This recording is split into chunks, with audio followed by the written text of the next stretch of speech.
మాది బానూరు గ్రామము. మేము చివరలో సెటిల్ అయినాము. మాకు బానూరు గ్రామంలో 3 ఎకరాలు 3.5 ఎకరాలు మాకు ప్లాటింగ్ చేసినాము. మాకు అందులో ఒక ప్లాట్ మా పేరు మీద ఉంది, మా మమ్మీ పేరు మీద, జకియా బేగము. ఇందులో వచ్చేసి వీళ్ళు గౌడ సంఘం వాళ్ళు కబ్జా చేసి మాకు మీరు రాసిచ్చిరని అంటారు. మా దగ్గర అన్ని రిజిస్ట్రేషన్ ఉన్నాయి, అన్నీ ఉన్నాయి. వీళ్ళేమో గ్రామ పంచాయతీలో ఏం రాసుకురో ఏం చేసిరో గ్రామ పంచాయతీ వాళ్ళు ఇచ్చిరని అంటారు. మన అంటే పోలీస్ వాళ్ళని రెస్పాండ్ అయితే ఎంపీడీఓలో పోయి అడగండి అని చెప్తారు. ఎంపీడీఓ వాళ్ళు వీళ్ళు ఇంకా రెస్పాండ్ ఏం కాలేదు. ఇప్పుడు మా కోర్టు ఆర్డర్ ఇచ్చింది, మేము కోర్టుకు వెళ్ళడం జరిగింది. కోర్టు ఆర్డర్ ఉంది. నేను సిఐ గారిని వెళ్ళి అడిగితే సిఐ గారు రెస్పాండ్ ఇస్తలేరు. మీరు గ్రామ పంచాయతీని పోయి అడగండి, మాకు ఏం సంబంధం లేదు అన్నట్టు మాట్లాడుతారు. మరి దీనికి న్యాయం చేయాలని మేము కోరుతున్నాం. నమస్కారం.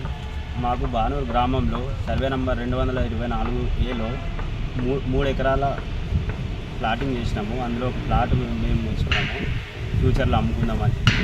అది 340 గజాల ప్లాట్ ఉంది. ఆ ప్లాట్లో 2008లో రిజిస్ట్రేషన్ చేసినాము మా మమ్మీ పేరు మీద.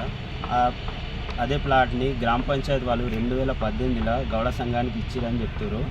మరి ఏం చూసుకొని ఇచ్చిరు ఏం తెలియదు. రిజిస్ట్రేషన్ అయిన ప్లాట్ని ఎందుకు ఇచ్చిరు, మరి వాళ్ళకి ఏం అధికారం ఉంది, ప్రైవేట్ ప్రాపర్టీని అట్లా ఎట్లా ఇచ్చిరు, ఇది ఏం చెప్తలేరు గ్రామ పంచాయతీ వాళ్ళు.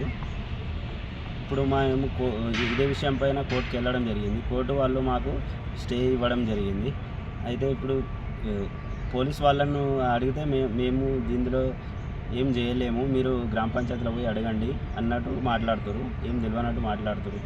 అదే మాకు మండల్కి పోయి అడగండి అని చెప్తారు. మండల్లో అడిగితేనేమో ఆఫీసర్ లేడు, రెస్పాండ్ అవుతలేరు. అదే ఇన్వాల్వ్ ఇచ్చినాము. ఇక మాకు న్యాయం చేయాలని కోరుతున్నాము. మీకు వార్తలు రాయడం, విశ్లేషణ చేయడం వచ్చా? అన్యాయాన్ని ప్రశ్నించడం తెలుసా? ఇంకెందుకు ఆలస్యం? క్యూ న్యూస్ మిమ్మల్ని ఆహ్వానిస్తుంది. ఉమ్మడి ఆదిలాబాద్, వరంగల్, కరీంనగర్, నిజామాబాద్, ఖమ్మం, మెదక్, రంగారెడ్డి, హైదరాబాద్, మహబూబ్ నగర్ జిల్లాలకు రిపోర్టర్స్ కావాలను సంప్రదించవలసిన ఫోన్ నెంబర్ 8688926084.